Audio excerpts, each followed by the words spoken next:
ಇನ್ನು ಅಮೆರಿಕಾದ drone ಹೊಡೆದಾಕಿದ Iran ಅನ್ನುವಂತಹ ಪ್ರಶ್ನೆ ಮೂಡ್ತಾ ಇದೆ. ಅಮೆರಿಕಾದ ಡ್ರೋನ್ ಅನ್ನ ಹೊಡೆದಿದ್ದೇವೆ ಅಂತ ಇರಾನ್ ಇದೀಗ ಹೇಳ್ಕೊಳ್ತಾ ಇದೆ. ಹಾಗಾದ್ರೆ ಅಮೆರಿಕಾದ ಡ್ರೋನ್ ಅನ್ನ ಹೊಡೆದಾಕಿದ್ಯಾ ಇರಾನ್? ಬಂದಸ್ ಅಬ್ಬರ್ ಬಳಿ ಡ್ರೋನ್ ಅವಶೇಷ ಪತ್ತೆ. ಅಮೆರಿಕಾದ ಡ್ರೋನ್ ಅಂತಿರುವಂತಹ ಇರಾನ್ ಸೇನೆ, ಅದು ಅಮೆರಿಕಾದ ಡ್ರೋನ್ ಅಂತ ಇರಾನ್ ಸೇನೆ ಇದೀಗ ಹೇಳ್ತಾ ಇದೆ.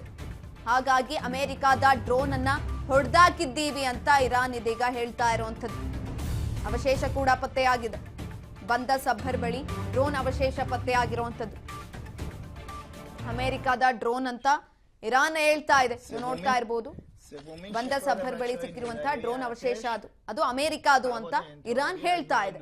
ಆದ್ರೆ ಈ ವಿಚಾರದಲ್ಲಿ ಕೆಲವೊಂದಷ್ಟು ರೀತಿಯಾದಂತಹ ಹೇಳಿಕೆಗಳನ್ನ ಕೂಡ ಇರಾನ್ ಈಗಾಗಲೇ ಕೊಟ್ಟಿದೆ. 500 ಜನರ ಯೋಧರನ್ನ ನಾವು ಹತ್ಯೆ ಮಾಡಿದ್ದೇವೆ, ಅವ್ರಿಗೆ ಗಾಯಗಳಾಗಿದೆ ಅಂತ. ಅದನ್ನ ಟ್ರಂಪ್ ಅವರು ಕೂಡ ಒಪ್ಕೊಂಡಿಲ್ಲ. ಇನ್ನೊಂದ್ ಕಡೆನಲ್ಲಿ ಅಮೆರಿಕಾದ ಡ್ರೋನ್ ಅನ್ನ ಕೂಡ ಹೊಡೆದಾಕಿರುವಂತದ್ದು ಇರಾನ್ ಈ ಕುರಿತಾಗಿ ಹೇಳ್ತಾ ಇದೆ.